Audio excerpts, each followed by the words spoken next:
Salam mehriban adamları yurdumuzda o dünyada tədirlikler bilen tanıştıran Türkmen portalı heptaning tədirlikleri. Türkmen portalı heptaning tədirliklerinin şu sanını. Türkmen halkının milli lideri dostluklu saparları amala aşırdı. Türkmenistan'ın prezidenti vilayetlerin hakimlerinin katnaşmağına iş maslahatını geçirdi. Türkmenistan'ın at çapışıklarının yencilerine prezidentin adından Toyota Fortuner soğut verler. Türkmen pehlivanları Aşgabat'ta geçirilen milli ve kuşoklu alış görüş boyunca halkara yarışın neticeleri boyunca 28 medal kazandılar ve beylik haberler.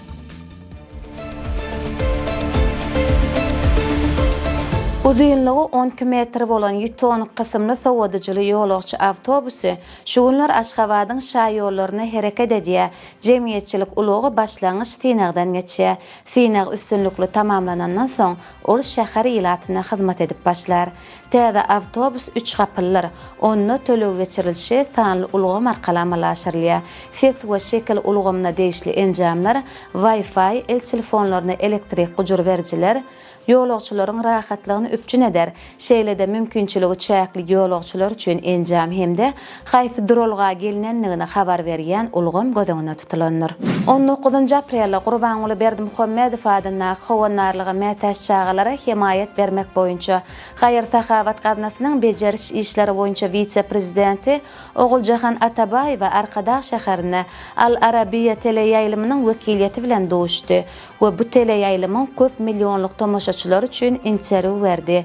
Teleýaýlymyň wekiliýetine Rizwan Khan ýolbaşçylyk etdi. Doşlukda teleýaýlymyň wekilleri gaznanyň işiniň esasy urlary bilen tanışdylar we onuň alyp barýan işine ýokary baha berdiler. Gaznanyň vice-prezidenti bilen söhbetdeşlik ýakyn günlerde Al Arabiya teleýaýlymyna ýaýylma berler. 20 aprelde Prezident Serdar Berdimuhammedow Ministrler Kabinetiniň başlygynyň o we senagat toplumuna gözegçilik edýän orunmasarynyň hemde welaýetleriň hakimleriniň gatnaşmagyna sanly ulgam arkaly iş maslahatyny geçirdi. İş maslahatyna ýurduň o we hojalyk toplumuna alınıp berilýän işlere hemde ýanynyň döremeginiň öňüni almak boýunça çärelere üns çekildi. Vice-premier Ataxaliyew buğdoy meýdanlaryna agrotexnikanyň kadrlaryna laýyklykda dowam edýän işleri hemde gowa çekişiniň guramaçylykly geçirilýänligi barada hasabat berdi. Türkmen halkynyň milli lideri Gurbanuly Berdimuhammedow 21-22 aprelde Gazagystana dostlukly sapara amala aşyrdy. Saparyň çäklerini Gurbanuly Berdimuhammedow Türkistanaky Hedret Sultan Milli Muzey Gorohanasyna barıp gördü. Şeýle hem Gazagystanyň prezidenti Kasym Jomart Tokayew bilen bilelikde Hoja Ahmet Ýasawynyň aramgahyna bardy. Bu ýerde iki ýurdun müftileri Mukaddes Qur'anyň ayet okudylar hemde doga dilek etdiler. Şeýle hem Türkmen wekiliýeti Etnaul Milli Meden toplumuna, Türkistan Visit Center tiýahatçylyk maglumat merkezine, Karavansaray Türkistan tiýahatçylyk toplumuna barıp milli we taryhy eksponatlar bilen tanışdylar. Saparyň ikinji güni Türkmen halkynyň milli lideri Türkmenistanyň halk maslahatynyň başlygy Gurbanuly Berdimuhammedow Gazagystanyň prezidenti Kasym Jomart Tokayew bilen söwda, ykdysady, energetika, ulug hemde meden insanperwer urlarda hyzmatdaşlygyň meselelerini ara alyp maslahatlaşdy. Söhbetdeşler özara söwda dolanşygynyň ösýänligini bellediler we energetika pudogyna hyzmatdaşlygy ösdürmegi maksat edilýänliklerini tasdikladylar. Türkmenistan Gazagystany Hazar deňiziniň Türkmenmaşy, Aktaw, Kruk portallarynyň arasynda hemme taraplaryň gatnaşyklary ösdürmek meselelelerine garamagy, şeýle hem ulug ulgamyna hyzmatdaşlygy ösdürmek maksady bilen bilelikdäki ulug logistika kampaniýasyny döretmegi teklip etdi. Afyon Taraxsar şäherinde Türkmenistanyň Türkiýedäki elçihanasy tarapyndan Türkmenistan we Türkiýe häzirki zaman ykdysady hyzmatdaşlygyň uğurlary atly işgörlük forumy guruldy. Bu çäre Türk kampaniýalarynyň 100den gowragynyň ýolbaşçylary gatnaşdy. Türkmenistanyň elçisi Mekan Işaňulyев ýurdun halkara söwda hyzmatdaşlygyny ösdürmäge jogapkarlyk çemeleşýänligini aýtdy. Gatnaşçylar Nevit Himiýa tenagaty, o we tenagat toplumy ulug logistika pudogy we telekommunikasiýalar ýaly Türk maýy goýumlary üçin geljegi uly uğurlary ara alyp maslahatlaşdylar. Türkmenistan aviakompaniýasy 1-nji maýdan Aşgabat, Moskwa, Aşgabat we Aşgabat, Kazan, Aşgabat uğurlary boýunça ýolagçy gatnawlaryny gaýtadan dikeldir. Gaýtadan dikeldilen uçuşlara Moskova aviabiletlerin satığı eýýän başlandy. Biletleri aviakompaniýanyň kassalaryndan satyn alyp bolýar. Türkmenistanyň prezidenti Serdar Berdimuhammedow ýurdun raýatlarynyň dördüsine Türkmenistanyň at gadanan açşynasy diýen hormatly ad dakmak hakyndaky permana gol çekdi. Hormatly ada Recep Durdy Garagulow, Täçmurat Tekaýew, Teşdurdy Halbaýew we Gaýgysyz Xan Nurdiýew munasip boldy. Resmi namada bellenşi ýaly hormatly ad türkmeniň baýlygy we gowanjy bolan behişdi bedewleriň şan şöhratyny dünýäge ýaýmakda gadanan uly üstünlikleri üçin dakylly. 22-23 aprelde Türkmen halkynyň milli lideri Türkmenistanyň Halk Maslahatynyň başlygy Gurbanuly Berdimuhammedow Gyrgyz Respublikasyna dostlukly sapary amala aşyrdy. Saparyň dowamyny prezident Sadyr Japarow bilen gepleşikler geçirdi. Saparyň dowamyny taraplar iki taraplaryň gatnaşyklary potolanyrmak, Sowet hyzmatdaşlygynyň we halkara gün tertibiniň meselelerini ara alyp maslahatlaşdylar. Ulug logistika geçelgeleriniň ösdürilmegine, medeni insanperwer gatnaşyklara aýratyn üns çekildi. Şeýle hem Türkmen halkynyň milli lideri Gyrgyz Respublikasynyň prezidentini awgust aýynyň başynda awada milli syýahatçylyk zowlugyna geçiriljek deňde çykalgasy bolmadyk ösüp barýan ýurtlar boýunça halkara maslahata gatnaşmaga çağırdy. Prezident Sadyr Japarow öz gezeginde Türkmenistanyň prezidenti Serdar Berdimuhammedowa Gyrgyz Respublikasyna sapar bilen gelmek baradaky çaklygy beýan etdi. Şeýle hem saparyň dowamyny Türkmen halkynyň milli lideri Gyrgyz halkynyň maddi we maddi däl gymmatlyklary, medeniýeti däp desturlary bilen tanışdy. Gyrgyzstanda Türkmenistanyň halk maslahatynyň başlygyna milli Gyrgyz agoýy hemde sowgatlyk önümleri, şeýle hem hanatly bedew sowgat berildi. Malaziýanyň paýtagty Kuala Lumpur şäherinde Türkmenistanyň ykdysadysyny daşary ýurt maýa goýumlaryny çekmek boýunça halkara göçme forum öz işine başlady. Forum maýa goýumlary çekmekde özara bähwetde hyzmatdaşlygy giňertmäge we işçiň gatnaşyklary ösdürmäge terg berer.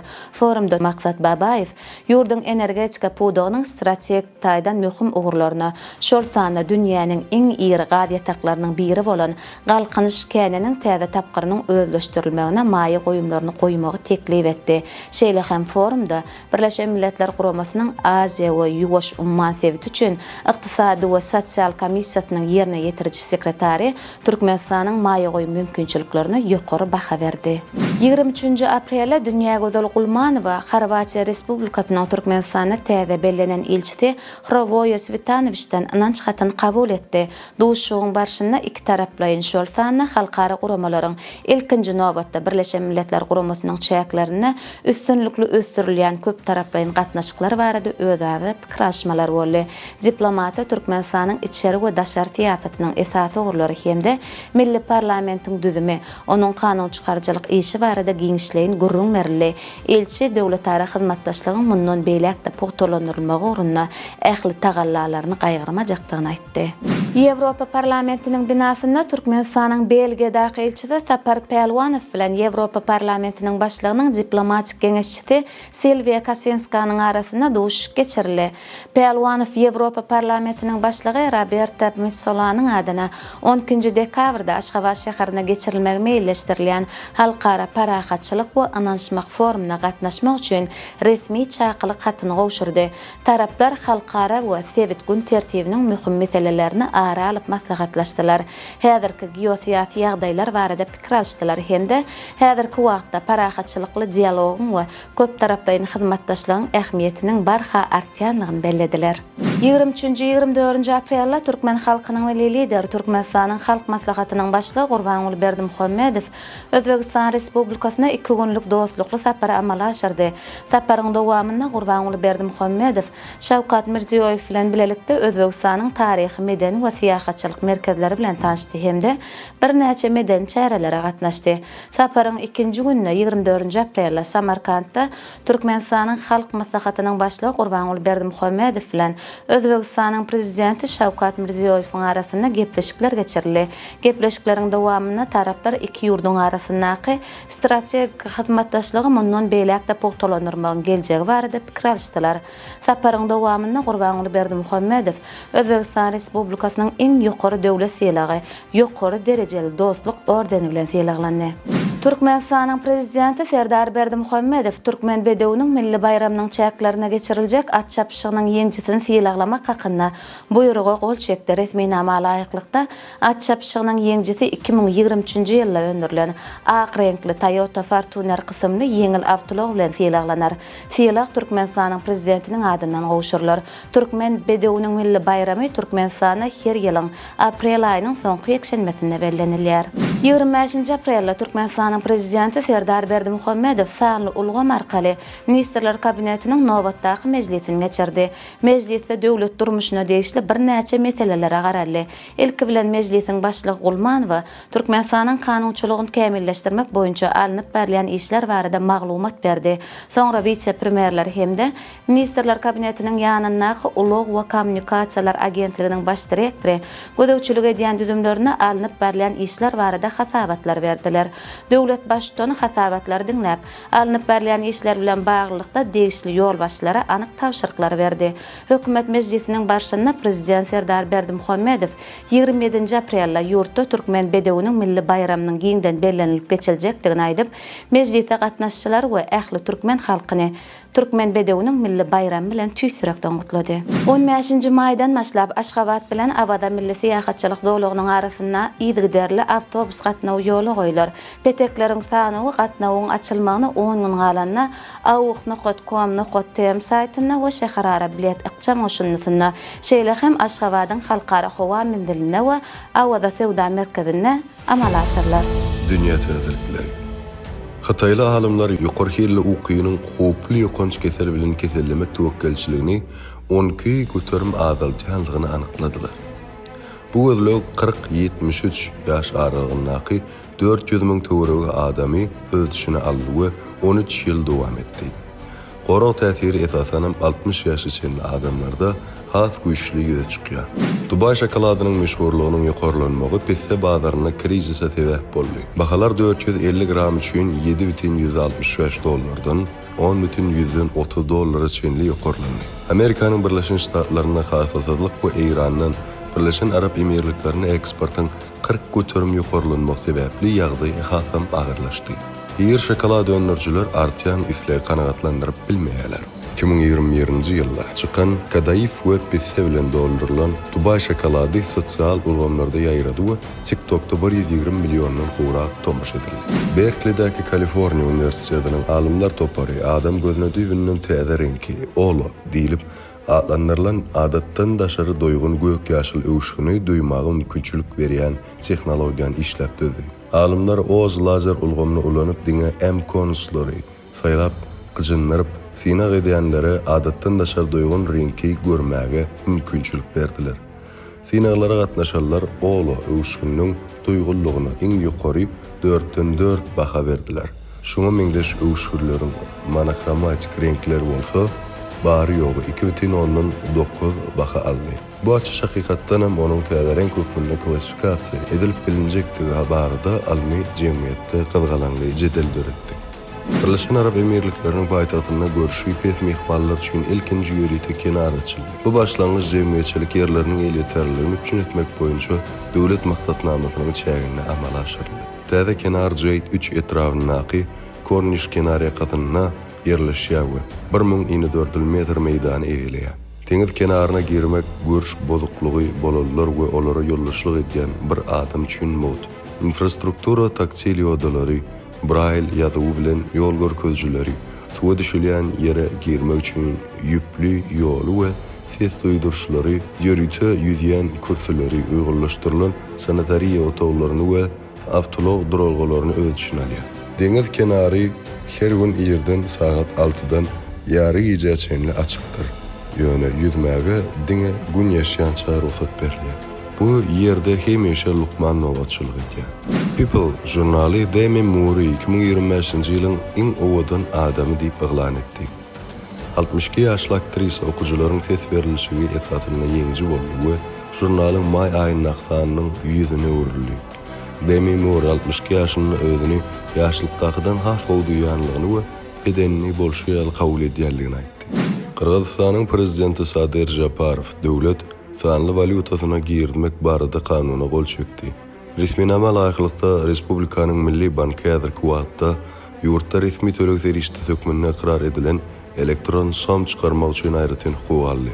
Elektron som nagd we nagd däl pullaryň üstüni ýetirip Kyrgyzstanyň milli pulunyň 3-nji görnüşine öwürler. Sanly pul ýöretiliштirilen sanly gapçyklarda saklanýan tokenler görnüşine çykarlar.